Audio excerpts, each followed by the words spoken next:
Senhor presidente, senhoras deputadas, senhores deputados, nós estamos assistindo ao julgamento da ação penal 470, também conhecido como mensalão, pelo STF, e de pronto volta à cena a discussão daquilo que é conhecido como opinião pública.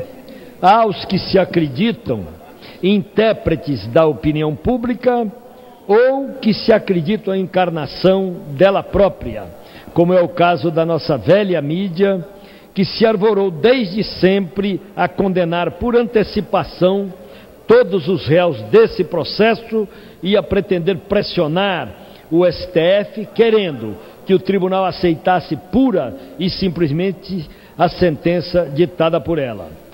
Sabemos, porque já expressado assim por vozes autorizadas da própria mídia, que esta se arvora ser a verdadeira oposição no Brasil. E ao se colocar claramente contra todos os réus, ao dar como verdadeiras as imputações do procurador-geral, mesmo na ausência de provas, acredita caminhar na direção não só da condenação dos réus, como também acredita contribuir decisivamente para desgastar o nosso partido, o PT, e o projeto político que o partido lidera no Brasil desde 2003, quando o presidente Lula assumiu. A velha mídia quer a condenação do PT e quer por tabela o desgaste do ex-presidente Luiz Inácio Lula da Silva.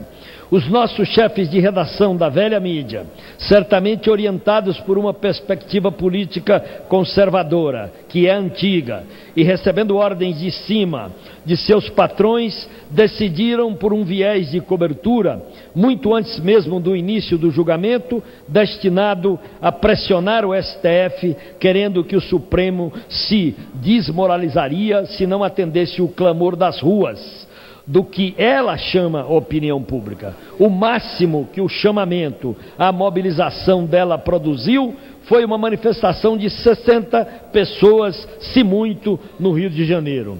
Que opinião pública? A opinião publicada, nunca a opinião das ruas. O barulho das primeiras páginas, das televisões, das emissoras de rádio, nunca das ruas, que não estão interessadas no julgamento propriamente, e nem digo se esse desinteresse é bom ou é ruim. As ruas não estão interessadas, simples assim. Apesar da tentativa de espetacularização do julgamento, esta sim, o espetáculo vai bem, vai muito bem, obrigado.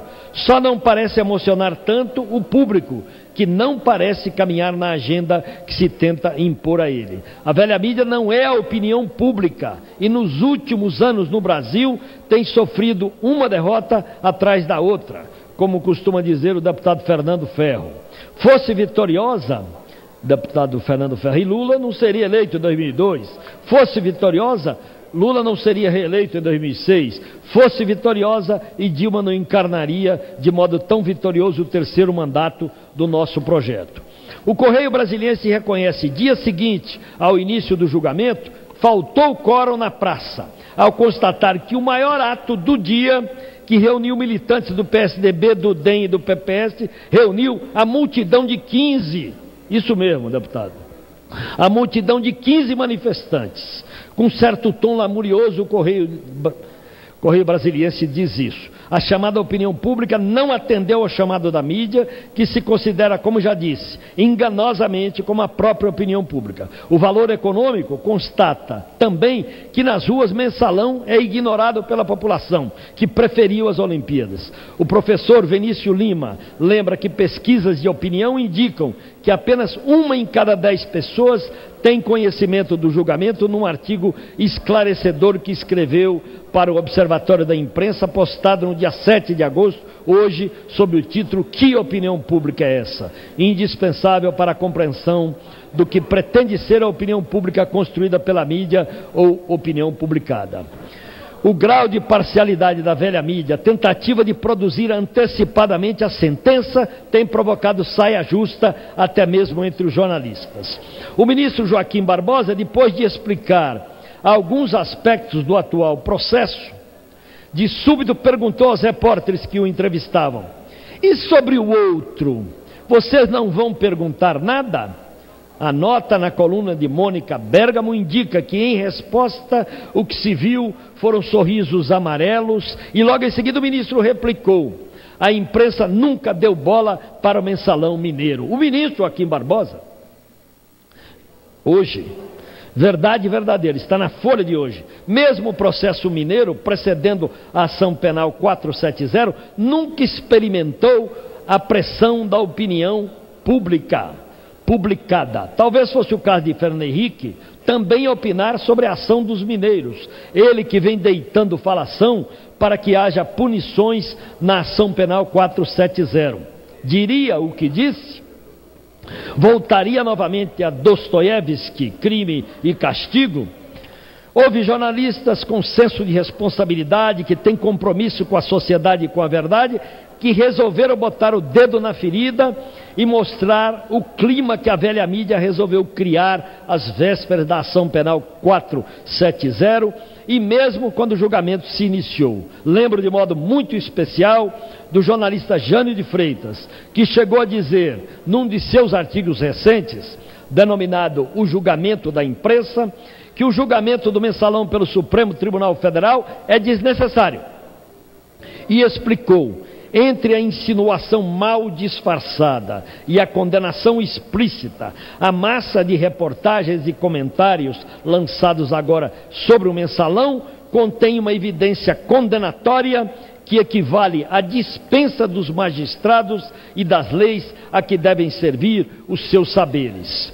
Destrói, com riqueza de dados históricos, a pretensão de transformar esse processo no chamado maior escândalo da história do Brasil. Critica em outro artigo As Vozes, um artigo chamado As Vozes, a linha argumentativa de Fernando Henrique Cardoso, que aconselhou os ministros do STF a ouvirem a opinião pública, e conclui que o rendado de palavras que enfeita em torno à recomendação de Fernando Henrique evidencia que a opinião pública referida é a opinião pública PSDBista, na mosca.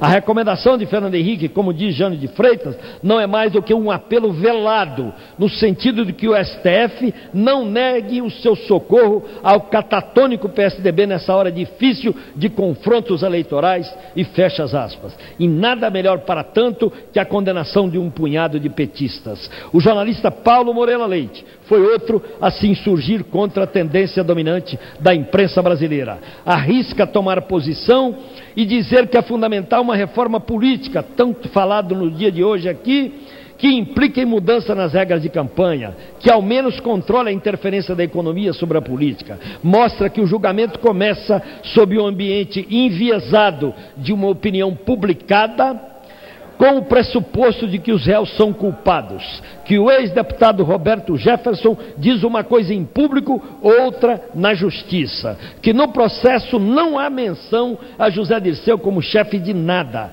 que as 337 testemunhas ouvidas negam terminantemente a compra de votos.